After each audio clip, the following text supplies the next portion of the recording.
Hello, everyone, and welcome to Muscle Asylum TV.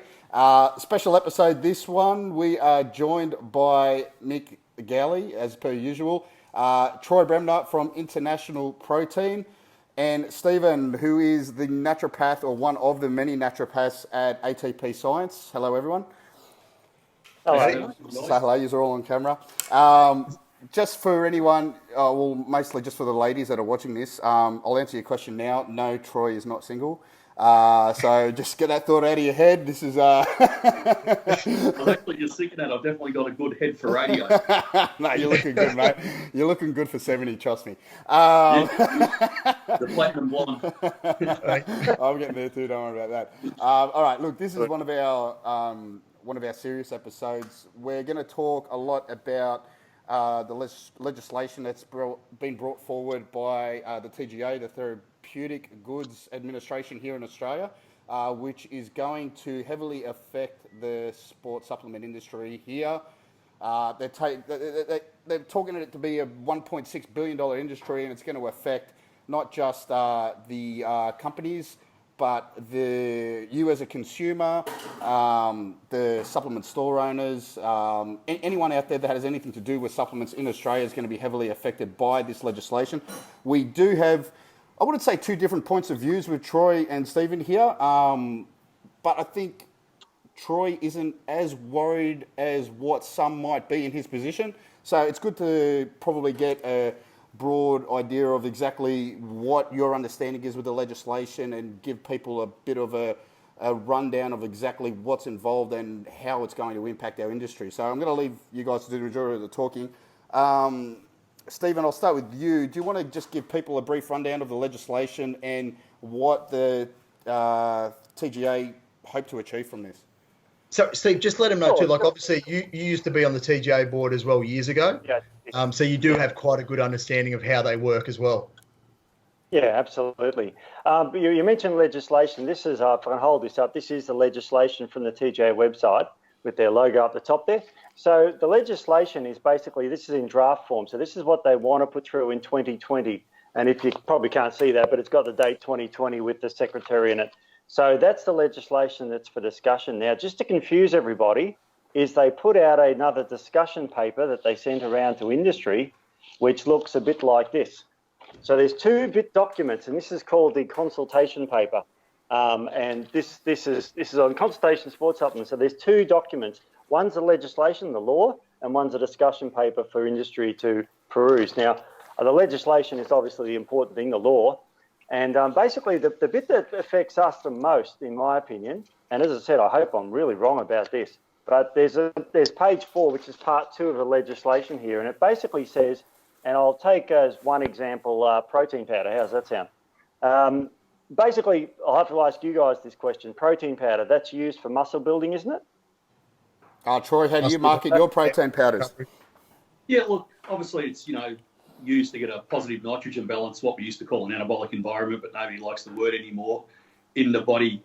And I know exactly where you're going with this, and that was the bit of the legislation that worried me as too, because the discussion paper makes it clear that if it's just the protein powder and it fits the FSAN's rules, you're safe as houses. So for people like me, where 95% of my money stream comes from protein powder, I'm like, oh, well, it's not too big of a deal. And as long as 50% of my accounts don't close down who stock my product because I'm a wholesale-only business, I'm fairly safe. But then I see other legislation papers coming forward which haven't been presented through FSANs, haven't been presented through Safe Food Australia, which I deal with Safe Food Queensland, and haven't been presented to me by the Department of Agriculture, who's been sending a lot of information about this. They've been sending the discussion paper where I'm thinking, yeah, it's pretty much going back to the rules like they were 15 or 20 years ago. I survived then, I'll survive now. Bit of relabelling, bit of that. But if they pass the way that the legislation's written, it would pretty much just wipe out everybody in the industry as it is now. How would it do that? Yeah.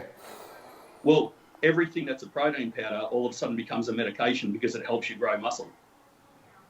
Okay. Steve. So therefore, if it automatically becomes a medication, you must get it TGA registered. It must be made in a TGA plant. To me, I understand this because in the last 5 years, a lot of TGA plants in Australia have closed down because they're just not busy, or the cost of running TGA plants in Australia is just absolutely horrendous between wages, compliance, everything else. So it's easy to go to America where every second manufacturer who seems to not have a lot of quality systems seems to have a TJ license and say, can you make it for me, TJ, and can we import it back into Australia? So really what they're doing is, if they did move the way this looks, I would have to get all my pre-trainers, everything made in America, chip back in. I'm big enough to do it. Just make my protein powders here. But if they pass protein powders as well, I pretty much, fire 58 people the same day, because I would have to get a TJ license, or I'd have to make everything under TJ. TJ businesses aren't big enough in Australia at the moment to take on, for me, I do close to 180 tonne of protein powder a month. TJ plants aren't set up to do that sort of volume. They're set up to do small runs of really pharmaceutical style stuff. So what do? I can't go along to somebody and say, here's 180 tonne, I need to keep my business going. But also now WPI that I used to sell to a shop for a certain price and they put their margin on it and sell it, ends up around $148 for a 3 kilo on the tub. I'm buying from the TJ plant for $300 because it's made under a pharmaceutical regulation. Nobody's unaware of that. Do you want to expand on that, Stephen? Yeah. Yeah, that's exactly right. There are two conflicting paperwork. You're correct. The first one says whey protein not affected. That's a discussion paper. I'm worried about the legislation, which is the law. And the law does state that if a supplement is used for, quote, gaining muscle or mental focus or metabolism or whatever, or fat or weight or something like that, it is a medicine. Also, prepping for workout, that is a medicine. Recovering from workout, like sports drinks, the Gatorades, that's a medicine now. That's under the legislation. And that's part one of the legislation. That's one of the parts there. The other part, which is just as scary, says that, and I'll quote this, an amino acid amount that exceeds the limit for amino acids specified in section S2918 of the FSANS, the food code. So I've got the food code here, which is the amount in particular amino acids you're allowed in there. Now, just pick on one of the branch chains, leucine. Leucine, you're allowed, it is 490 milligrams. Now, 30 grams of whey has over 3 grams. So under the two categories, column 1, column 2, and column 3, whey protein would have to be a medicine under the legislation, unfortunately. But that's how it works. There's Really two conflicting papers. I mean, they have a decision tree that's in the discussion paper, and that decision tree made sense. So let's say if the branch chains or the leucine is coming from a natural source, so it's already naturally occurring in the whey protein, it would therefore keep on going down under the supplemented sports food line under food.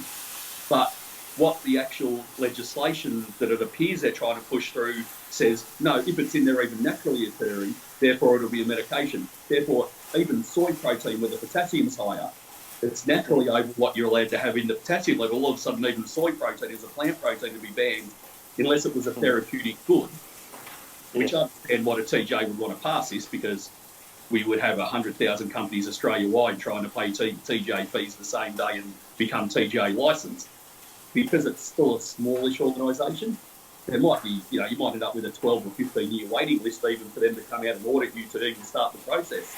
Like for me, I could become TJ licensed, but even to become dairy export licensed, took a year before I could get an audit to come out to tell me whether I could or couldn't do it. Then it took them about 3 months to prepare the paperwork to say, yes, you have passed. If you can imagine a small group of TJ auditors all of a sudden having every supplement company in Australia wanting to not only register products, but also register their business if they're a manufacturer like me, they're just not going to have the framework to protect it. Is it a revenue raising scheme though? It just from a layman's perspective, it seems like it's just a revenue raising scheme from a governing body to aim to get all of your products certified through TGA, paying a fee there, plus the manufacturing on top of that. Well, whether it's deliberate or not, and we're talking about people that are fairly educated, they're not uneducated people. So they would understand the windfall that this would mean for the businesses that all of them are part owners in. Nobody gets involved in TGA auditing and TGA manufacturing or TGA management unless they're normally involved in somewhat a TGA factory and so forth, and they grow much the same as nobody gets involved in being an AFL coach unless they've played AFL. So it'd definitely be a windfall for their side of the industry, because everything that's made now under food and's looked under by the Safe Food Program Australia-wide and Fazans will shift across to them, and they will have a wealth of work to keep them busy probably for the next 20 years. Steve, why? There's two conflicting papers, obviously, and this was done at a very last minute and very secretively done by the TGA. I mean, there's obviously a lot more to this. Yes, loads more. Well, under the decision tree that was discussed, the point that you discussed is does, quote, and I'll quote, does the good contain a substance that exceeds the limit specified in the food standards? So it doesn't say added amount. So even under this decision tree, it would go to be a therapeutic good if it says yes. So the decision there says there, yes, therapeutic good. So this is the conflict, even within the one paper that says whey protein is specifically okay, and then it says the decision tree, according to this whey protein goes down this way. So even with now, so I've called, because I used to, I know a few people in TGA, I called them today, and I highlighted very quickly to the middle management there about these two conflicting papers. And they went, you better put that in writing and send that through to us. So they're not as clued up with this as what what you think they are. As I said, their intentions are probably safety. They probably did it because there has been a couple of deaths, one with someone exceeding, taking pure caffeine in a large gram doses.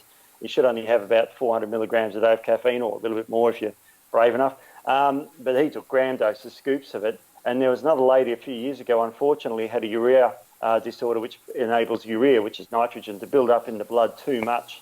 And that's just a genetic, like a phenylketouric or other conditions where the metabolism simply doesn't process protein. So you can have too much of any protein from turkey or fish or anything, and you can pass away. And this is what happened this way. So I think it's on the back of that. I spoke to somebody at Complementary Medicine Australia who sort of confirmed that's driven from the minister, the federal minister, and it's the TGA has been asked to fix this industry up, and they've said, okay, we'll regulate the whole thing.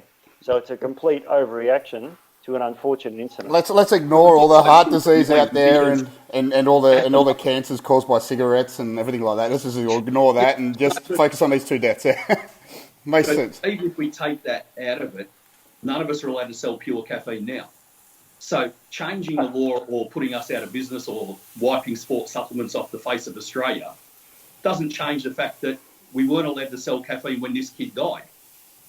Even if whatever the strange story that come around was, he went home, mixed 6 grams of caffeine to his protein powder because he went to a party where he never takes drugs and never would, as his family's confirmed. Unfortunately, dies from the caffeine toxicity being 6 grams, which he mixed into his protein shake to help him get to sleep after he'd been to a rave. There's so many holes in the way the story's presented. I'm not having to go at the kid or the family. They're obviously in distress. But, if anybody come up to you and said, my friend come home and took 6 grams of pure caffeine because he wanted to get to sleep quicker, how would you take that story on? No, yeah, but we can try not to be disrespectful we understand that 2 people died. But I'll be disrespectful if I have to. Where the mother of the daughter came on TV and on the media and basically blasted the supplement industry saying this protein's killing people, blah blah blah. Obviously has no clue as to exactly the reasons why her daughter passed away. Like in those sort of circumstances, if she had any common sense, just mourn your daughter's death. Understand? Okay, it's sad for everyone and it's unfortunate, but don't start pointing the finger and get on an agenda to start destroying an industry because your daughter obviously had a pre-existing condition that was heavily affected by protein consumption. That protein consumption, like you said, could have come from turkey, could have come from a burger she had the night before. But like what you're talking about caffeine, what's this? All the baristas, all coffee shops, Gloria Jeans, are they all going to close down now? Or are they going to get... Well, you make a valid point. When I go to work in the morning, I tend to start somewhere between 3:30 and 5:30 at a fairly long day. So I stop off at a little coffee shop around the corner from me that sells a certain strain of coffee that's meant to be stronger in caffeine than it normally is, and I have a double shot. I spoke to him because he's right into making his coffee and that's his living, and he reckons in that coffee I'm getting about 170 milligrams of caffeine. And I explained to him, I said, geez, mate, in about 3 months' time, that'd be totally against the law for me. In fact, I'd probably have some federal sort of action against me for selling that. I'm surprised you won't need a TGA license and a testing lab just to be able to give me coffee in the morning to make sure it's under the 100 milligram limit. And he's like, oh, no, they won't affect anybody in coffee shops or anything. I said, so therefore you can sell 3 times as much caffeine in a coffee in the morning that a sports supplement will be allowed to have, even though it's got a warning on it, comes with a scoop, and is meant to be taken in that dose. Yeah. So you can sort of see it's getting a little bit ridiculous, you know. Yeah. Exactly. And remember, this legislation doesn't actually cover caffeinated drinks. That comes under a special legislation. So this doesn't even cover caffeinated drinks. The sports food area is different to caffeinated drinks. Yeah, Steve, you touched on before Gatorade. Yeah. So that is in the same boat. Yeah, because it's a sports drink. It's post-workout. People would take it after a workout, so it would be banned under this legislation. So does the TGA have any idea that they've linked all these things together? No, but they had no idea. What you have to look at in these things is all of us have been small business people at some stage. We've been able to start a company, follow the rules, grow it bit by bit, struggle along, you know, start off by yourself in the ute doing your own drop-offs, build up until you got a, you know, 3 or 4 people under you, and if you meet a little bit bigger than that now, yeah. When they pass these rules, no small business will ever be allowed to start because the $80,000 registration, the TGA things, the staff you'll have to employ to keep this going. Have a think about it. Who will be able to start a supplement company and grow as a little guy, as we know plenty of people have? Gatorade will probably have the money to be able to invest to actually list their Gatorade, and it won't overly affect them as much as it'll wipe every other isotonic or, you know, sort of, you know, Gatorade style product off the market. So no small business will ever start in our field again. No. With legislation like this that comes out and they're going to got 6 weeks consultation, and then they're closing it. So it's not a good idea. If you're Blackmores or Synovus, and all of us go off the market, they have the money to list the protein powder and get it out and probably make it of a volume to make it economical. All of us middle-sized or small-sized guys just can't compete in that field. We can't go along and say, hey, can we make, you know, 20,000 tonne at a time to get this cost efficiency? We all have to start at that, you know, 1 tonne blend or 400 kilo blend. None of us will be able to do it. But there's also another worrying thing about this. Australian customs stops illegal products. It doesn't stop food compliance. So when you look at any of us, even if we fit the new rules and we, you know, put these ridiculously tiny amounts of aminos in and say, well, that's the marketplace we play in now. What happens when a person goes on iHerb or bodybuilding.com and buys Extend with citrulline in it and high levels of branch chains we won't be allowed to do at a super low price with a free shaker and a free shirt because that's what they do, you know, and it comes to customs here and we all stand up and say that shouldn't be allowed here, and customs says I'm not stopping every parcel. Branch chains aren't banned, just this limit of branch chains is banned, and we're not interested in that because we're not stopping 100,000 parcels a day. We're trying to stop illegal products. So really what they're doing is they're making it hard for any online store, any Australian-based business, because you can still buy the legal ingredients that are in it, triple the strength we're allowed to, because they'll come in and they'll pass customs, as they always have, without stop. If you bring in Yohimbe or anything like that, yes, they'll stop it and you'll get a little note saying, hey, we could have charged you, but we didn't this time.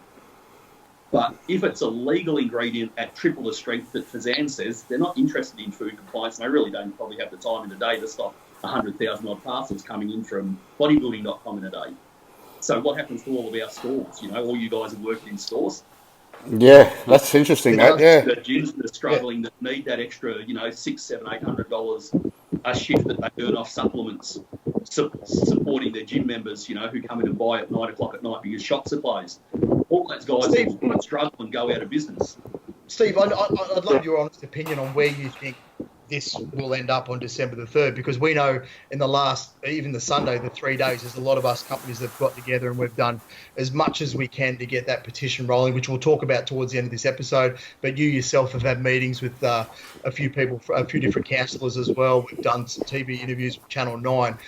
What's your honest opinion? Well, I'm going to fight this because this is wrong. It's so wrong. I mean, people who make protein powders shouldn't be penalised because it's a food and it should stay as a food. It shouldn't be a therapeutic good. You'll be registered as therapeutic good. It's at unintended quantities. I hope that I'm wrong, but I feel this is bad because the legislation has been drafted and let's fight it. That's all I'm saying. We've got to fight it. So when you're talking about asking for an extension, what do you hope to achieve? So with an extension, what type of time frame are you looking for? And if you do achieve this time frame, what do you hope to achieve in that time period? What do you want to do? Steve, you there? Are you frozen? He's gone. You there, mate? Yeah, there guys. What happened then? What did you just say? You keep freezing up, Steve. I don't know which part of the room Yeah. you're in. Yeah, I don't know either. It just keeps freezing up. I think my phone's getting hot. Can you hear me all right? Yeah, you were fine when you were. Yeah, I can hear you, but I can't see you. Yeah. So what do you want to hope to achieve by extending this deadline? Well, we want to extend it so we have proper consultation, because the TGA are blissfully unaware of all the problems we've raised tonight.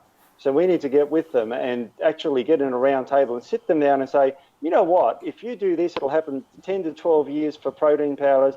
And you've got to think about it. Protein powders are extremely safe substance, and I've just picked on them. There's other supplements too, you know, sports drinks. They're extremely safe. They need a proper consultation with industry experts who are qualified in nutrition, who understand this, who've been in the industry for years, who really get a handle on this, and not just a knee-jerk reaction from bureaucrats in Canberra. What are your thoughts, Troy? No, look, I do agree with Steve. I agree that there needs to be consultation. There needs to be common sense consultation that addresses the dangerous products and the non-dangerous products.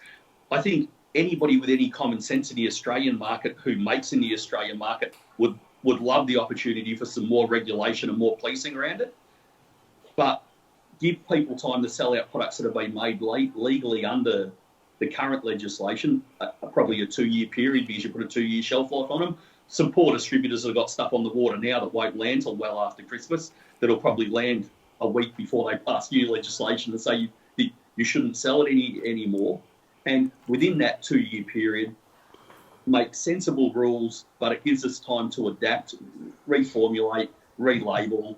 You know, I think everybody's happy to fit common sense regulations, and it will do nothing to help the Australian industry. But once you'll fit those common sense regulations, we really need to get rid of the free trade agreement with New Zealand when it comes to sports supplements, where they don't have to fit the Australian rules, but if they somehow claim to be New Zealand, they can fit any rule and come and be sold legally, because we can't compete against that.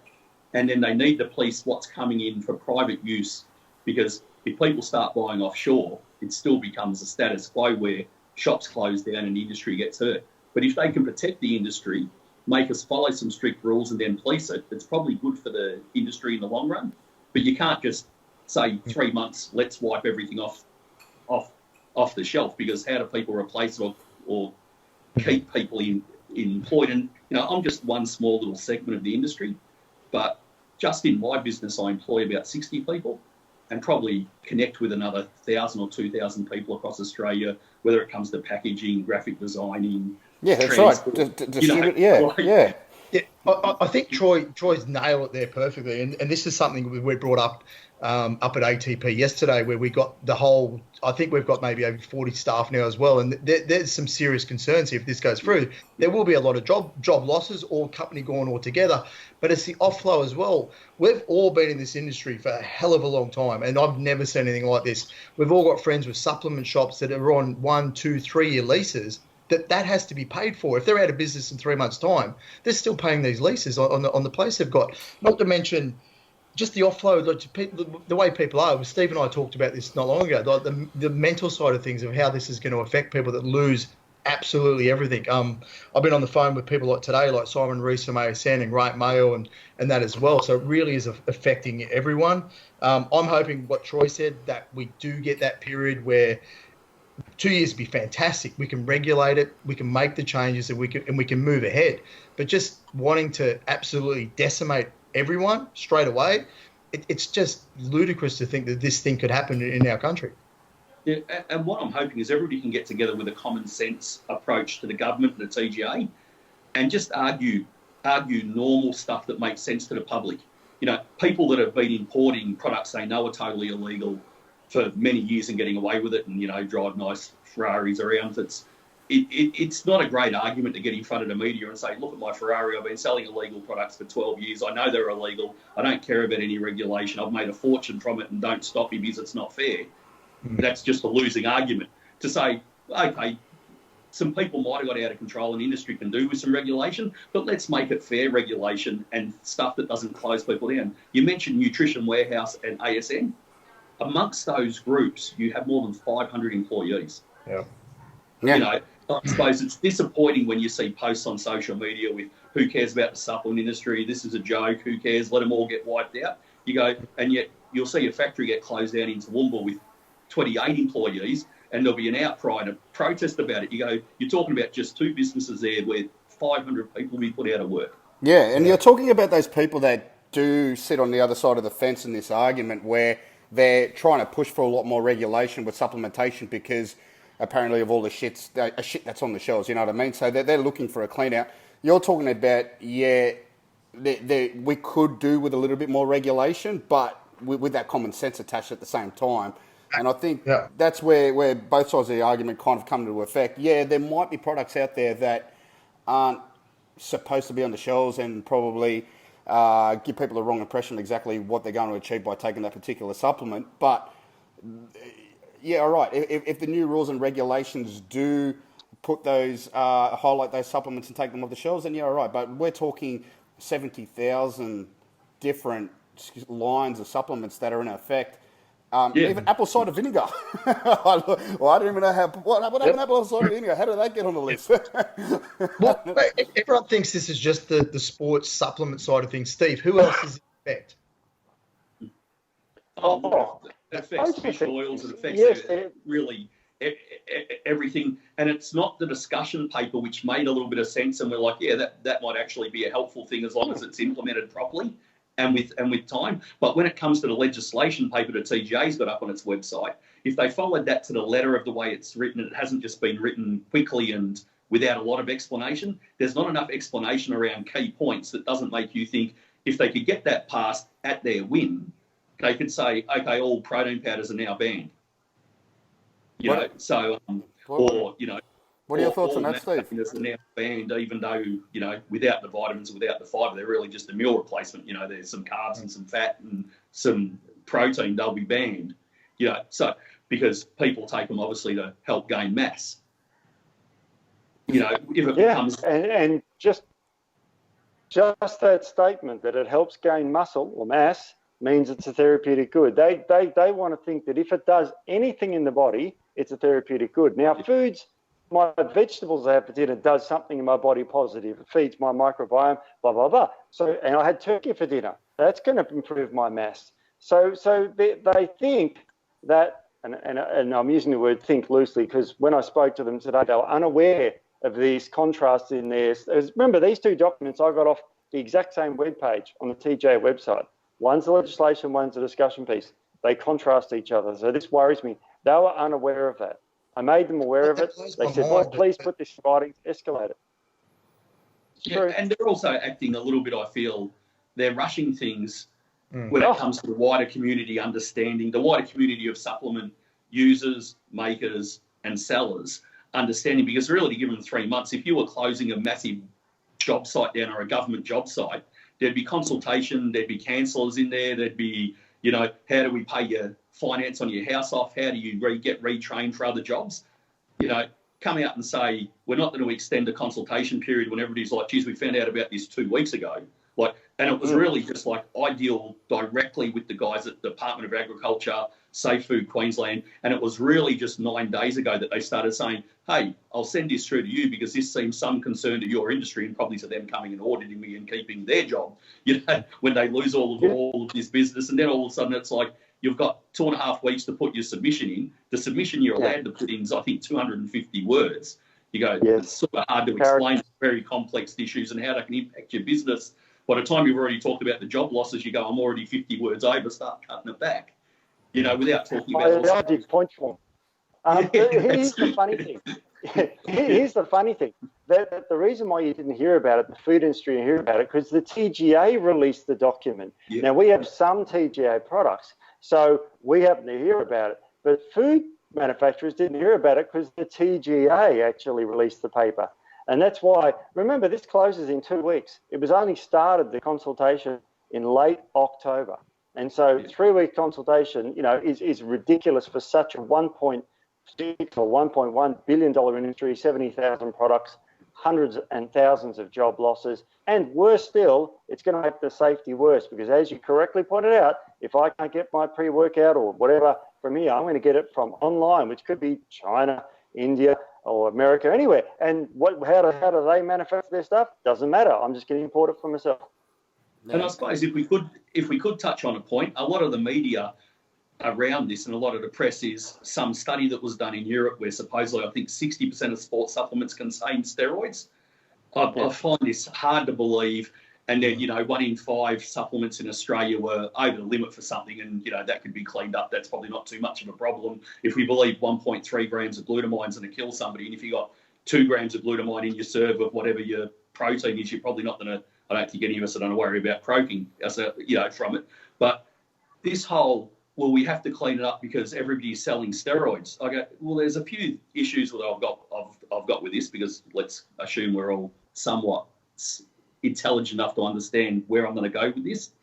If I was smart enough to get around Australian border security and bring in massive amounts of steroids to lace into my sports supplements, thinking I sell 180 tonne a month on average.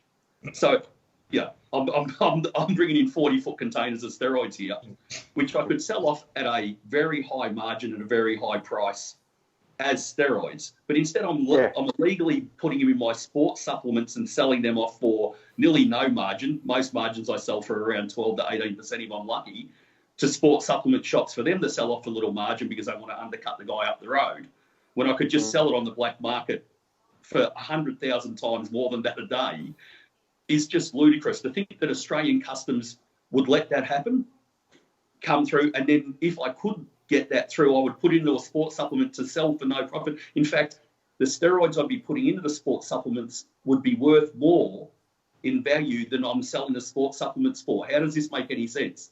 Does it make any sense to anybody? And if I could import, and I was crooked enough to import these 40-foot containers of sports supplements of steroids to put in the sports supplements but not claim they're in there, and I wanted to do that, and I was that crooked, why would I not just wipe all that off and without being rude to anybody, just import heroin or something if I was paying that many people off?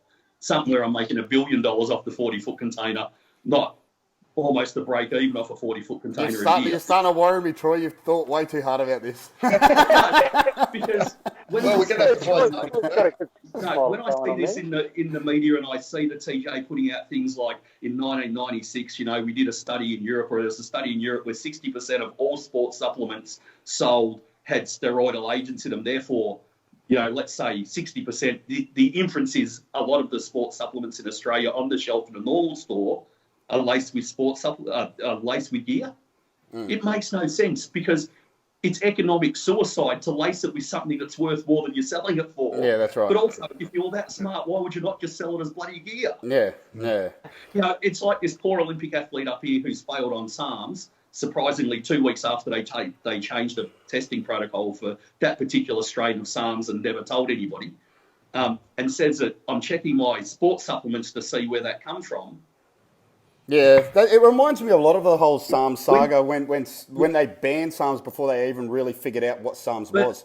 Even without that, Mark, realistically, are you going to go in there and buy your $38 carnitine, and the shop owner's going to happily sell you, and the brand happily sell you $1,600 course of SARMs for $38 just because that makes economic sense in this business? Yeah. Would you not just sell the bloody thing as SARMs to the same person for $1,600? Exactly right.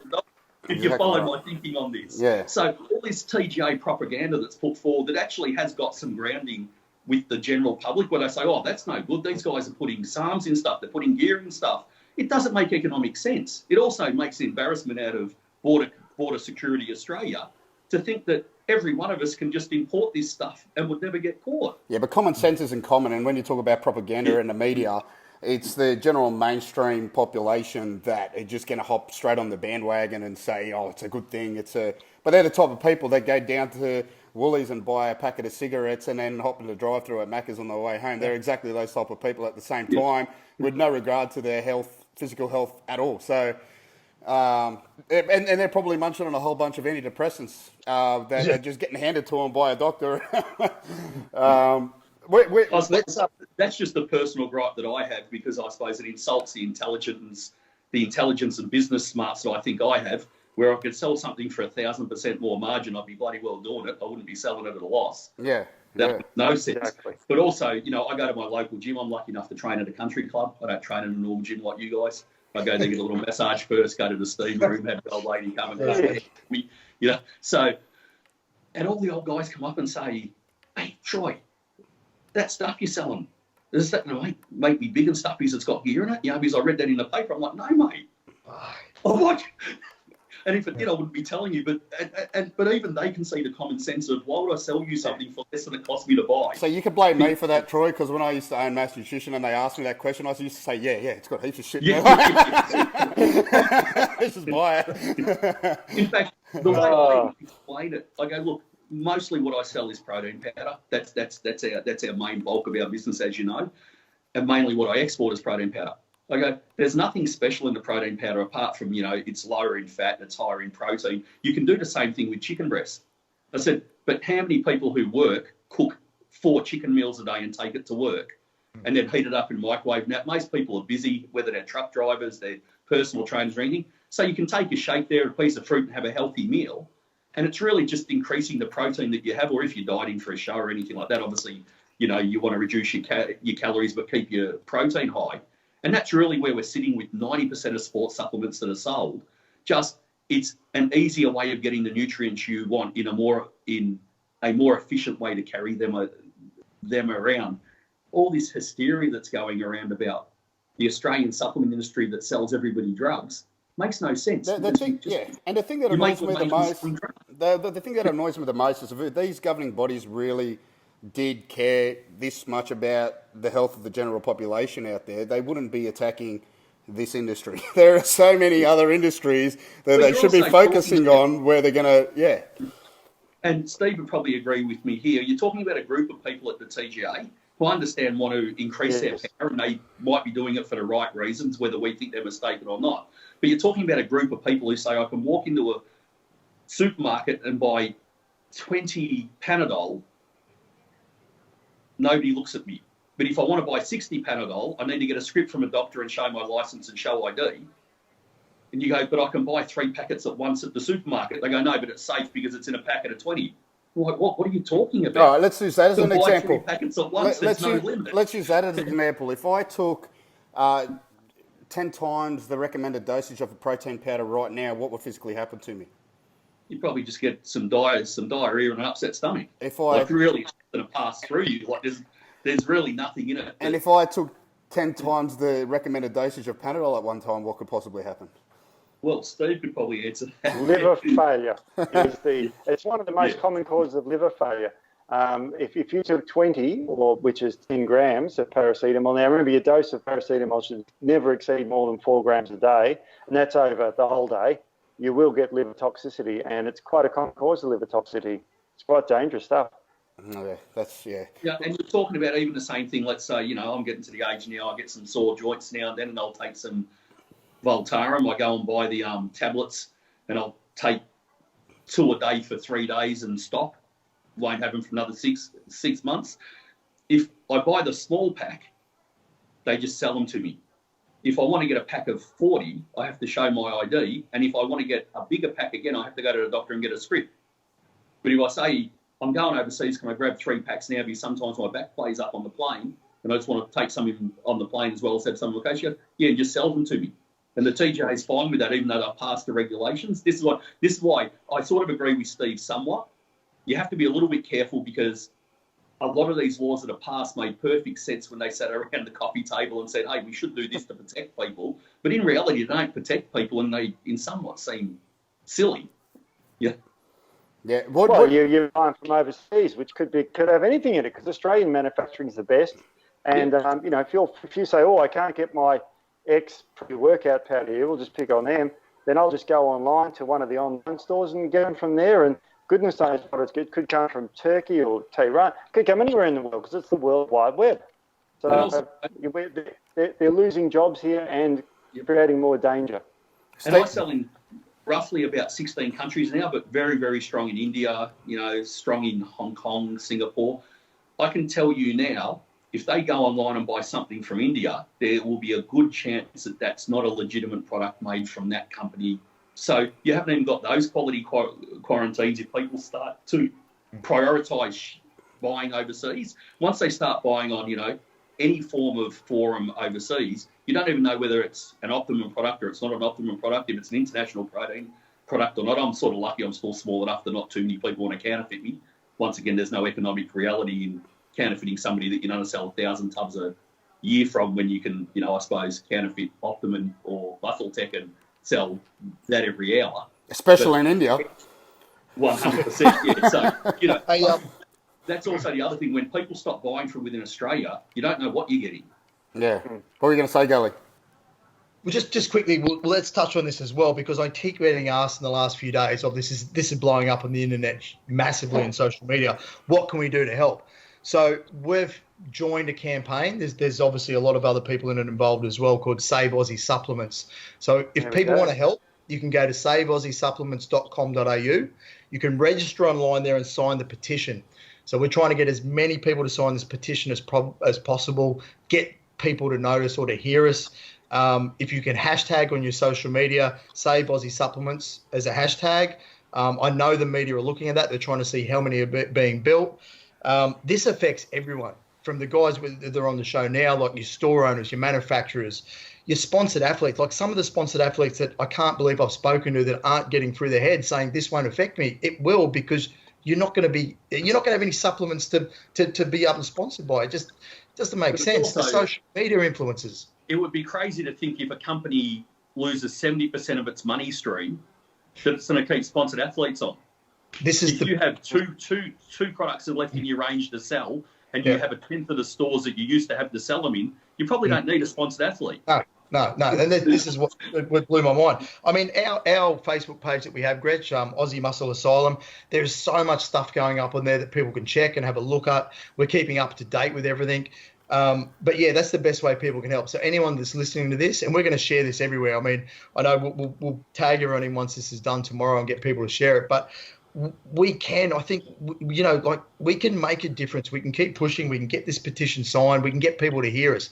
We really are trying to get this extension for as long as possible, where we can get a bit more time to do some real research, to come up with some better ideas. Exactly what Troy said. We're happy with it. Things do need to be regulated a little bit more, but give us the time. Don't just give us next to nothing where everyone's going to lose everything. How many people do we know in this industry all combined? Imagine everyone losing everything that they've got. Can I just quickly tell you off? You mentioned, Gally, on the phone to me earlier on in the day that half of your products at ATP are TGA compliant. Did you guys have this thought in the back of your head where this is where the governing bodies are kind of headed? And did you, because there are companies out there where all of their products are TGA compliant. And No. We were hammered. Okay, we can say it, Steve. We were targeted at the start of the year quite heavily because of the claims on our bottles, which everyone else has claims, but we were targeted. So we had no choice. We had to do it. We had to spend the money to go through those procedures to get compliancy done. You would have noticed all our bottles have no claims on them whatsoever until now, which we are still listed with a few. So we went through hell for months. How long did it take, Steve? It took 9 months to get 8 products listed. 9 months. And that's a valid point. You think 9 months to get 8 products listed? Imagine when there's 70,000 people trying to do the same thing. Yeah, exactly. And they're going to say, you can list products in 15 years' time. Yeah. Because even if this all went to hell and we had our 8 products, we're going to have no one to sell them to. And this is what other people aren't realising. I've had people say to me, no, I'll be okay because I've got such and such listed. I'm like, but who are you going to sell it to? Like, no one's thinking outside the square. Half of your retailers are closed down and we're all wholesalers. We just don't have the avenue to display the products to the person walking in to buy them. That's right, yeah. It gets a little bit worse, actually, because let's say, we've on whey tonight, so let's talk about whey protein. Let's say you wanted to list whey protein. If you look on the ARTG, which is where you register all the products, and you look at the list of medicines that you can use to be listed, that's what the list is called, L stands for listing, then you'll find that whey protein is actually not even on the list. You can't list whey protein as an active ingredient. It's only allowed to be listed under a medicine as an excipient, so you can use it to flavour or colour things. So this is how bad this consultation is. They want way listed, but you actually physically cannot list a protein. Is that a contradiction because they haven't done their research and they haven't? Yeah, the whole thing's a contradiction. They've got two documents. Yeah, right. Yeah, they've got two documents on the one web page that contradict each other, bipolar. And this is where the confusion is. That's why they haven't consulted. They need to go out. A consultation is a two-way thing. If you look up the definition of it, all they're asking for is, quote, submissions. Now, I happen to know people in the TGA, so that's why I've called them, and they're horrified. They go, oh, send that. This is only this afternoon. Send this in writing because I'm going to escalate this a lot higher. And that was the call back I got from, I won't mention her name, at the TGA. And that was just before I jumped on Sky News to talk about this. So we're doing news interviews, talking with the Minister, the Chief Whip, actually later this week, Thursday, to let them there, because this is so badly thought out that they're going to kill Troy's, wonderful business that sells great products, and people are going to go to India to get their products now. And this is what's going to happen because you can't list all these products. They've got to list Gatorade. You can't list Gatorade. That's a drink, but it's a post-workout drink. Therefore, it's going to be a medicine. That's how bad it is. Common sense. But okay, so we'll wrap it up. Just to summarise everything and to wrap things up, what are you guys looking to achieve within the next couple of weeks? What's the best scenario for everyone? And how can everyone, whether you're a consumer, a distributor, a business owner, how could we all help? Sure. Just go on our website, Save Aussie Subs. I'll just get a nice screenshot of the shirt I'm wearing. I was on Sky News with this today, so that's our little symbol there. SaveAussieSupplements.com.au. Yep. Yeah, that's exactly right. Thanks, Vic. SaveAussieSupplements.com.au. Register your problem with it, and there's so many of them, and see why it's not a good idea. The best case scenario is they go, oops, we've made a big mistake, we're calling the whole thing off. If that happens, then it will. But the second best option is would they extend out the consultation period and actually talk to people like Troy who actually know something about the industry instead of just making up two documents that completely contradict each other. And there would be the two. The only other third option, which we hope doesn't happen, is they just pass it anyway because they've written the draft legislation, someone just signs it and it goes through to the Parliament. And we don't want that. But if it did pass...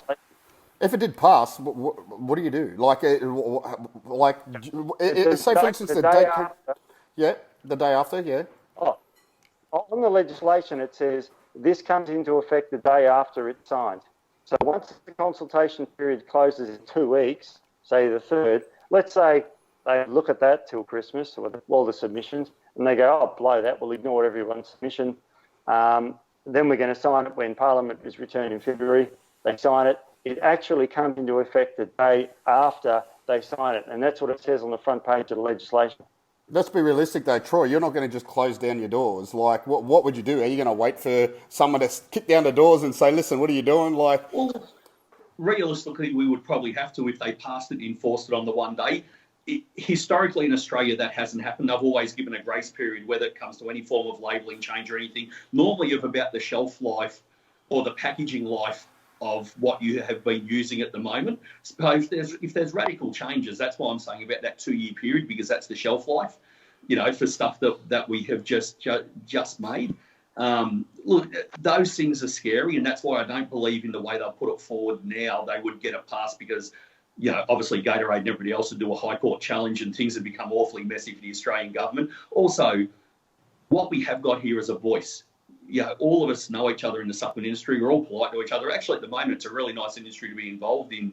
I see whether it be the ATP boys, the, Nutrition Warehouse guys have got their own brand, so is ASN, but we can all go to functions together. We can all have a meal together. We can all support each other, give each other advice. It's actually probably the best that the industry's ever been when it comes to interacting with each other and supporting each other. Yeah. But there's now a couple of 100,000 people using supplements in Australia that have a voice.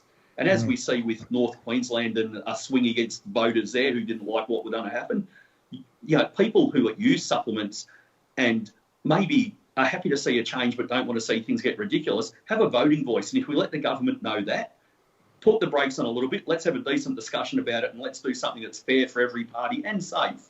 Yep. All of us will be happy with that. But what we do have is a lot of voting voice. So I think that's what we have to put forward to the government. If you guys want to bully us, we will probably use that voting voice. Yeah. So everyone, jump on that website, saveaussiesupplements.com.au. Have your say, sign the petition. It takes literally a couple of minutes to sign that petition, but it gets your vote in. And we've got so many people in this industry that can have their say. I would hate to see this go through and people haven't had a chance to do it, or just keep thinking we're fine, nothing's going to happen. Then all of a sudden it goes through, and it's going to hit everyone hard. Absolutely. Also, Steve, the symbol that everyone was putting together. Yeah, so that's the hand signal you might have seen going up. Yeah. So that the media are looking at that too. So anyone who wants to do a picture, a selfie, whatever stuff like that, post it up.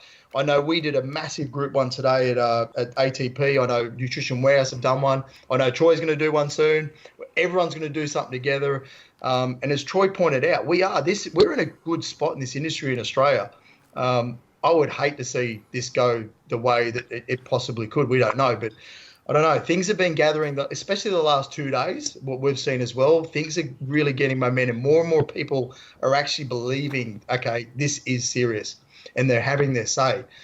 There's a lot of good social media influencers out there putting their stories up. That's what we need, people that have got a huge voice on their social media to really get this across. And, well, I mean, we fight we talked about this, Steve. We fight to the end, man. No one's giving up on this. Yeah, and it's one of those things where you can't have enough. Like, normally when people hop on board and say their thing, you're just like, shut the fuck up. You don't even know what you're talking about. But we need more of that. We need as much attention as we possibly can get. And everyone that wants to hop on board, by all means, just like if you do get that round table discussion with the TGA, like we all hope you do, just do everyone a favour, Troy, and don't drive your Ferrari there. Maybe take the Maserati, yeah. Look, boys, thank you very much for coming on. I think this is going to open the eyes for a lot of people out there, and a lot of people that might have been sitting on the fence and don't really know the enormity of it all. I hope everyone does hop onto that website and just don't be lazy about it. Do you know what I mean? Because even as a consumer, if a supplement store closes down and you can't get protein, you're going to be spewing and you're going to be looking back and thinking, I could have made a difference. You know what I mean? And now's the time to do it. Get off your ass, actually do something about it, because everyone in this industry is going to be affected one way or the other. Even myself, like even during this, I don't even think as a bodybuilding promoter. You know what I mean? Like, what supplement company is going to sponsor a show when they can't afford? You know what I mean? Like, it affects everyone in ways that we haven't even thought of yet. So we've got to make sure that we all band together, like Troy said.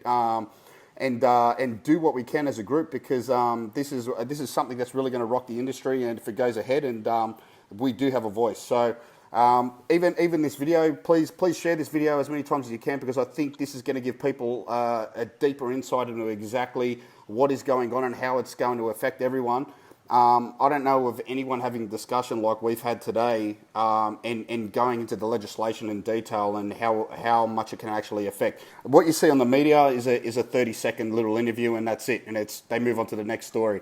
So share this, tag as many people as you possibly can, and yeah, boys, look, good luck. We are all affected, but you guys are the head honchos into making this work for everyone. So I wish you all the best of luck, and thank you on behalf of everyone in the industry for going ahead and making sure that you save us all at the end of the day. So anything else you want to say before we wrap up? No, just thanks for having me on, and I really appreciate it. Yeah, no worries, and thank you guys. And go to the website, and thanks for having us on. It's been a great pleasure to chat to you all. No worries. All right. Thanks, Gally, for organising. And remember to share, like, and just promote the shit out of this video so everyone can actually see what's actually involved and what's going ahead. So thanks for watching. Thanks for listening. And we'll see you all later. Bye-bye. Thanks.